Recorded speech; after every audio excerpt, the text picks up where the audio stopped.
I would rather tell you the truth and you think I'm an asshole than to tell you something I know is a lie, but you like me. And I don't want anyone close to me that's going to tell me what they think I want to hear unless it's the truth. And we do this as leaders. We do this as friends. We do this with the people in our life because we want them to like us. And it's selfish. It's not selfless. That's the fucking lie.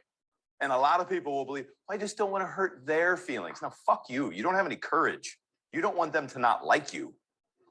It's not about them. Quit fucking lying to yourself. You don't want them to not like you. You liking me is not my first priority. It's not even in my top 3, to be honest. Now, if you do like me, great.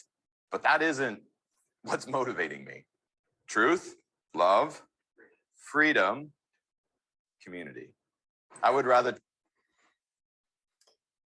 Yeah. There was something about that, man, that just, I don't know. It was like, it's a bit abrasive for my taste. Like, I liked the beginning of it, him essentially saying that, you know, he would rather tell the truth and not be liked than to like lie or bend the truth just so the person will like them. I'm on board with that. I haven't always been comfortable actually living that out, but now I just am more convinced that that's the way I would prefer to live, and that's the way I would prefer to be treated as well. That there's integrity that comes with just being honest. That there's integrity that comes with the courage and vulnerability that honesty requires, versus being scared or fearful or, you know, anxious about saying what's real. But then at the end, so then he starts cursing, and that's the abrasive part that seems a little more angry. And but then to end the video saying things like truth, love, and community, I don't know. Just it felt strange to me to say something so powerful, then start cursing about it, and then say truth, love, and community. Yeah, something like that. I get what you're saying. My first thought when I heard it the first time was it reminded me of that old skit Dave Chappelle used to do, When Keeping It Real Goes Wrong. Mm-hmm. And just a bunch of skits on how people were being brutally honest and how it didn't work out in their favor, maybe a little too honest. Mm. And maybe that had to do with the F-bombs that he was dropping, you know. Right. But I can relate to, you know, there was something overly abrasive about how he was saying what he was saying, Right. but it doesn't make what he was saying any less true. I Right. think we all would rather someone be more honest and in touch with what's really going on than to lie and kind of just, you know, be nice for sake of not being the Yeah. bad guy or hurting somebody's feelings. But Right. yeah, the F-bombs made it a bit abrasive. A little bit. I the reason why I even feel like it's important to say anything about the F-bombs is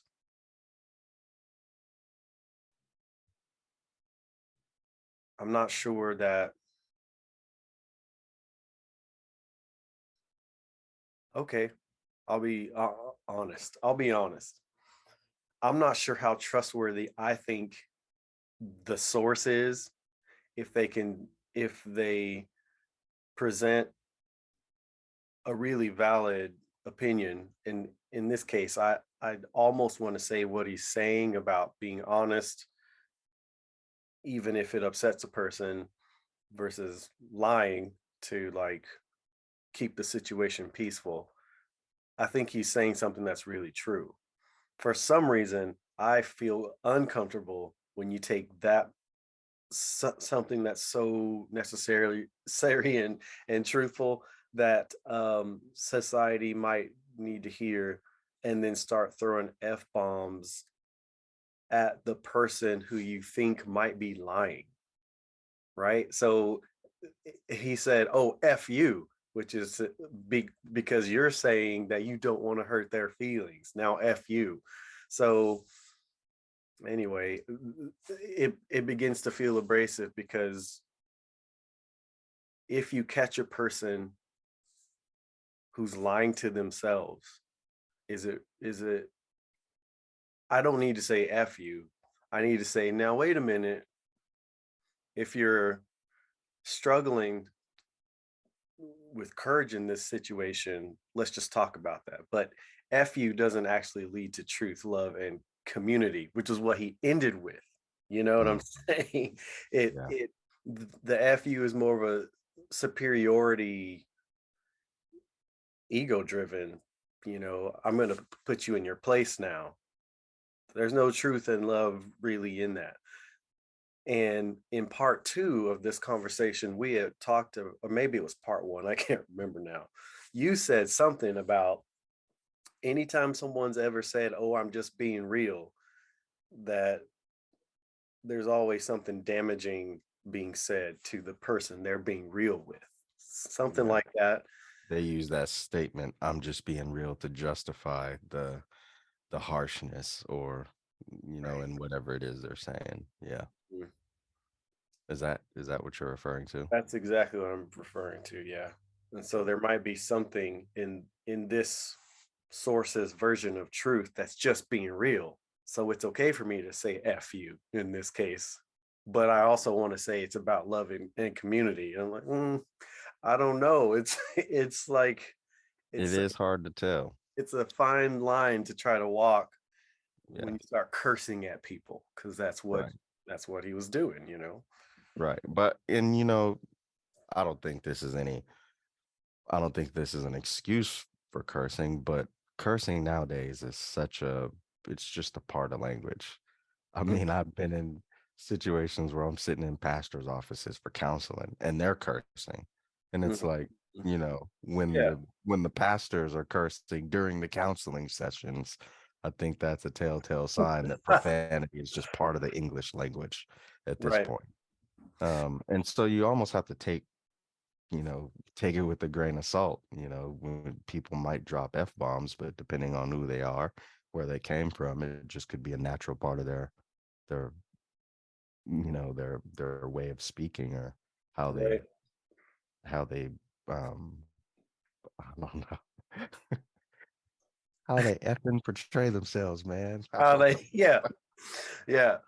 It's not just how they portray themselves; it's how they effing portray themselves. Right, exactly, It's not exactly. just that I'm mad; it's I'm effing mad. Right. You know what I mean? It's like I have Mhm. to.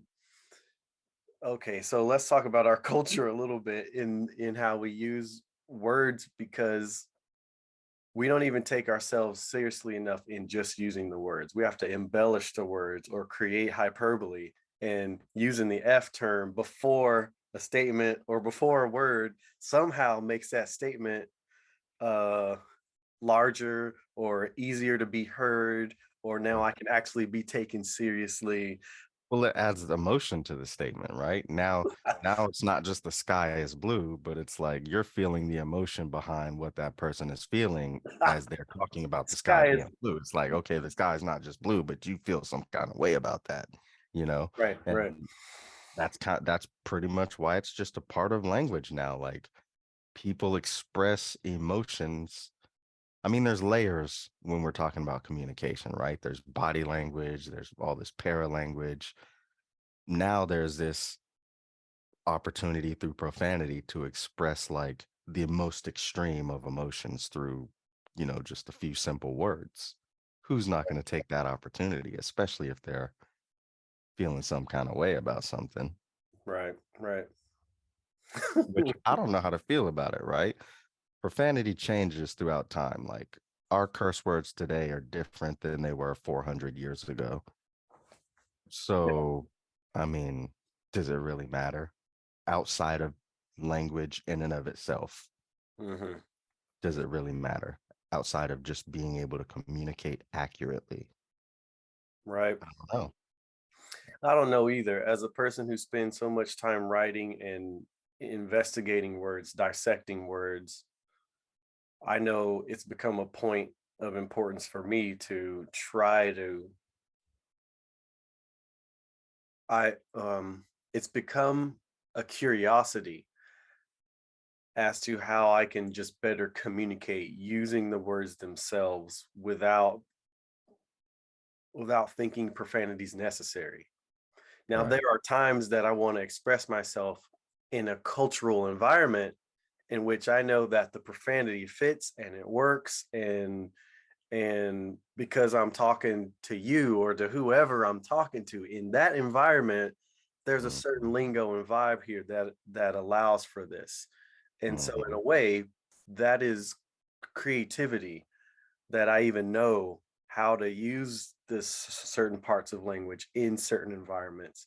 But Right. I'm not going to put any profanity in any book I ever write.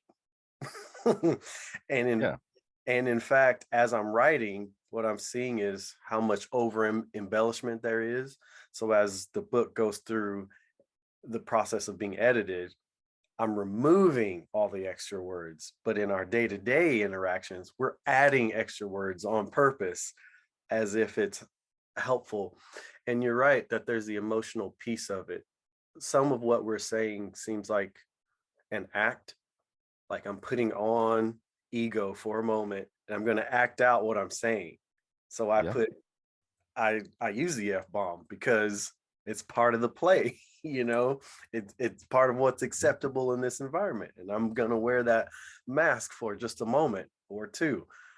But in a book, when someone's reading a non-fictional book, there's no reason for me to wear the mask. I can just give the information straight and succinct and leave a lot of the interpretation up to them, in the sense of I can only be as clear as I think I can be while knowing that their own personal experiences will bring a certain viewpoint and maybe even baggage to what I've clearly written out. Yeah. No, I mean that makes sense for sure.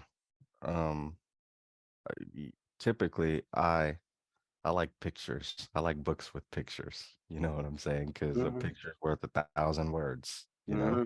Hmm. and the way I look at profanity, like they're very short words with like full length sentences built into them. You know what I mean? And those Right. sentences just describe an element that you could only, it's like a meme almost, you know, you can look at a meme and see multiple years of history in one picture, you Sure. know. Yeah. Um, there's times, and this is what I do realize with myself. The only time I really feel comfortable cursing is Mhm. if I'm in an intimate conversation with somebody that I know and trust, right? Mhm. Then, F bomb or two might slip out, but it's only because I'm possibly struggling to be authentic about a feeling that's down there that I just don't have the words to describe, you know? Mhm. Um, Right. so that's an interesting element of it too. I would assume most of that is still ego somewhere in there. Um, Mm. but it is interesting just being on both ends of it or considering it from both ends. Right.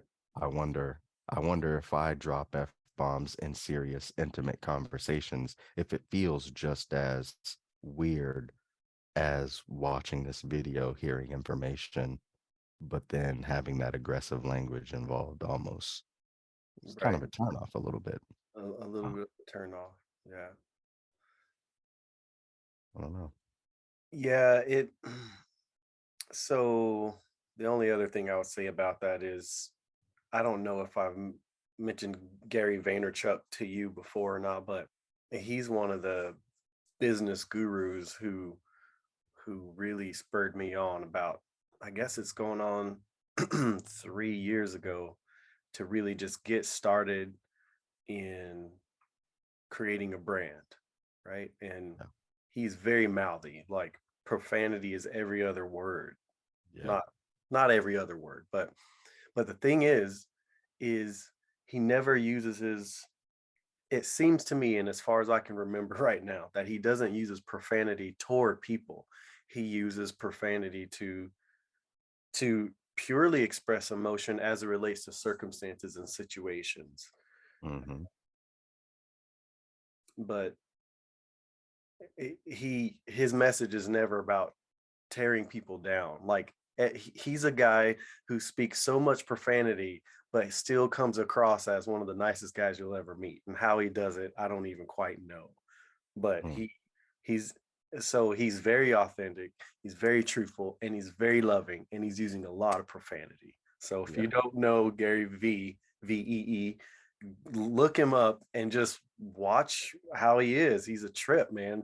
But he's also very empathetic. He talks about empathy. He talks about compassion, empathy, compassion, and service, like really being willing to give and give and give, even if you aren't going to receive anything back in the business world. He's talking about that and using profanity throughout the whole conversation. So it's amazing.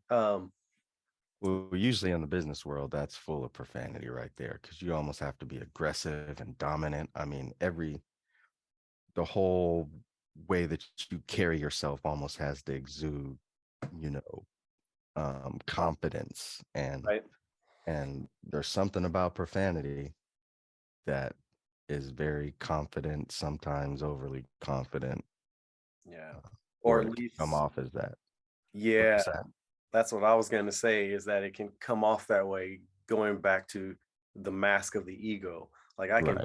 I can put this on and appear a certain way, especially Mhm. if I think, especially if I think this is what's expected of me. Like, okay, I'm a leader, so I must act this way, or um I must put on a mask of being an alpha, Right. which means I may need to use, it means that I will use profanity in certain situations and times. And so as we're talking about love and truth, there's so many ways to go with with it at this point. But since we're on leadership and business, and we're talking about communication and the self-loving piece, is automatically the foundation of what's happening in the sense that I'm the one who has to choose how I want to communicate, and even why I'm communicating the why I'm communicating. And if I'm not okay with me, I'm probably going to wear whatever costume I think the situation or group of people might require of me, rather than me just showing up authentically however I'm dressed. Mhm.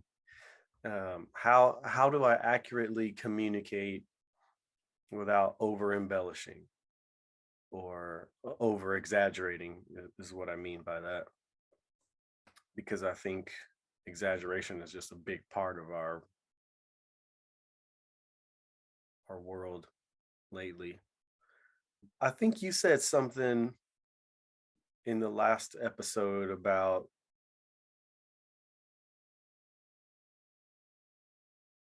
I actually, I don't know if it was you or me, dealing with the ego through vulnerability or honesty as the doorway that helps us awaken to truth and love. I'll That say it. definitely sounds like something you said. Oh, really? Yeah. That's, that's a little too put together for me. You might have to read that one more time though. What is that? Okay. Dealing with the ego through vulnerability as the doorway that helps us awaken to truth and love. Meaning, I feel social pressure, which equals anxiety, it equals stress, it equals trying to fit in. And this is all an issue of the ego. All that anxiety, stress, and trying to fit in is an ego issue. And vulnerability or honesty is the doorway that helps me awaken to truth and love. Meaning, if I can just show up, if I can just show up, if I can appreciate who I am and just show up as I am, then the likeliness of me understanding what truth is, what true reality is, and what is most true about me, which happens to be love, it becomes possible. If I can just show up as I am and not be worried about what anyone else thinks, then I'm more likely to understand truth, true reality, and love. Hmm. That would line up with that John 8:31 and 32 that we read in the first one that says the truth will set you free. Yeah. Like another way of saying just be authentic. Even if that doesn't mean just be authentic, just be yourself to the best of your ability, and freedom is right around the corner. Because even who you think you're, the problem is we don't, people don't always know who they are, so even Right. telling them to show up authentically, they don't know what that authenticity even means. I'm not Yeah. even, yeah, I'm not sure what, how would I define, how do you think we should define self authenticity? Like just a person being true to themselves. What would that mean before they even encounter anyone else? Well, that's the hard part because when you say being true to yourself, like, are we talking about selfishness or are we talking about Mhm. knowing and understanding yourself and being true to that? I would say most people don't know and understand themselves. So when you say something like being true to yourself, like that could easily be confused with selfishness. I want this, so this is what I'm true to, Right. or I feel Right. like this, so that's what's true to me. Mhm. Separating, like getting away from selfishness and getting to a point to where we're talking about knowing and understanding ourselves, the real us, Right. not living out of ego, and then being authentic and true to the true us, not Mm. the ego. Right. What would that look like? Mhm. Well, Yeah. first you would have to know yourself, Gotta know yourself. know the difference between true self and ego. Yep. Then you would have to choose to live in your true self and not the egoic self. Woo. Uh, and yeah, that's easier said than done, obviously, or else more people would be doing it. It is easier said than done.